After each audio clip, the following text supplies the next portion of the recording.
بسم اللہ الرحمن الرحیم۔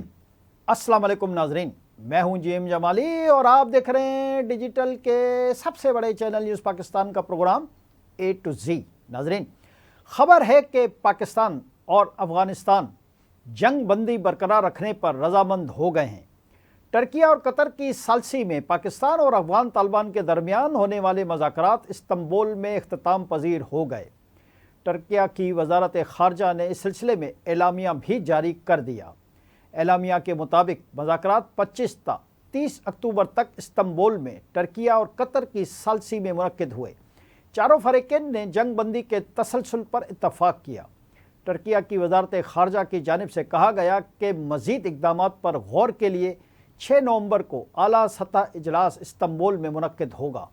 تمام فریقین نے امن کے تسلسل اور خلاف ورزی کرنے والے فریقین کے لیے سزاؤں پر اتفاق کیا۔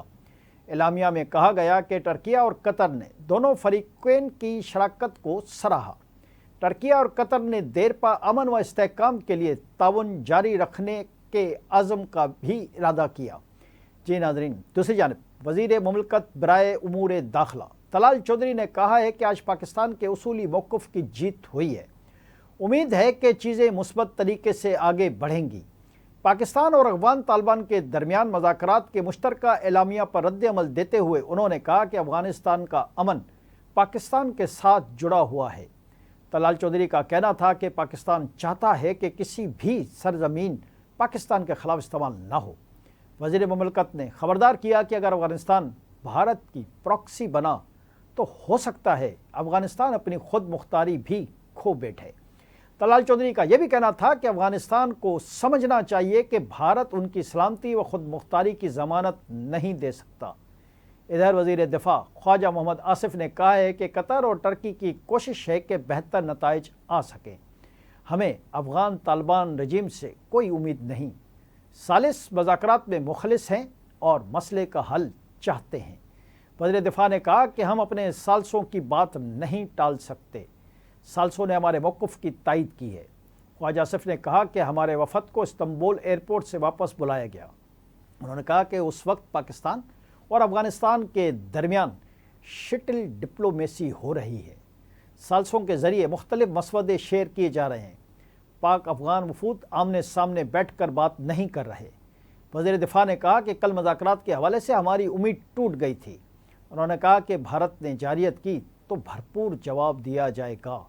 دوسری طرف سماجی رابطے کی ویب سائٹ ایکس پر ایک پیغام میں خواجہ محمد آصف نے کہا کہ افغان وفد کا کہنا ہے کہ ٹی ٹی پی کے دہشت گرد اصل میں افغان سرزمین پر پاکستانی پناہ گزین ہیں۔ خواجہ آصف نے سوال اٹھایا کہ یہ کیسے پناہ گزین ہیں جو اپنے گھروں میں انتہائی تباہ کن اسلحے سے مسلح ہو کر جا رہے ہیں؟ یہ کیسے پناہ گزین ہیں جو بسوں، ٹرک یا گاڑیوں پر سوار ہو کر نہیں جا رہے؟ یہ چوروں کی طرح پہاڑوں میں دشوار گزار راستوں سے پاکستان میں داخل ہو رہے ہیں۔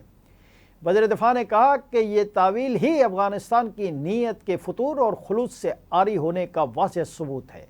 جی ناظرین، دریں اثنا DGISPR لیفٹیننٹ جنرل احمد شریف چودھری نے کہا ہے کہ پاک فوج دفاع وطن کے لیے پرعزم ہے۔ کسی بھی بیرونی جارحیت کا جواب سخت اور شدید ہوگا۔ DGISPR لیفٹیننٹ جنرل احمد شریف چودھری نے ایبٹ آباد میں اساتذہ اور طلباء سے حالیہ پاک افغان کشیدگی اور ملک کی سیکورٹی صورتحال پر گفتگو کی۔ انہوں نے موقع حق سمیت اہم موضوعات پر تبادلہ خیال کرتے ہوئے کہا کہ پاکستان نے دہشت گردی اور فتنہ الخوارج کے خلاف مؤثر اقدامات کیے ہیں۔ اس موقع پر اساتذہ اور طلباء کی جانب سے شہداء کو خراج عقیدت اور غازیان کو زبردست خراج تحسین پیش کیا گیا۔ ہزارہ یونیورسٹی کے وائس چانسلر نے کہا کہ وطن سے محبت کا درست استعارہ پاک فوج ہے۔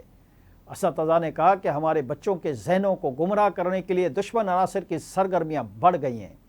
اس موقع پر طلباء نے گفتگو کرتے ہوئے کہا کہ آج ہمیں پاک فوج کے خلاف پھیلائی جانے والی غلط باتوں سے متعلق درست معلومات حاصل ہوئی ہیں۔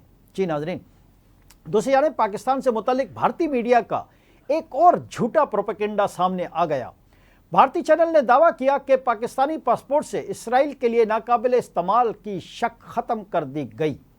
اس حوالے سے وزارت خارجہ کا کہنا ہے کہ پاکستانی پاسپورٹ میں اسرائیل کے لیے ناقابل استعمال کی شک بدستور برقرار ہے۔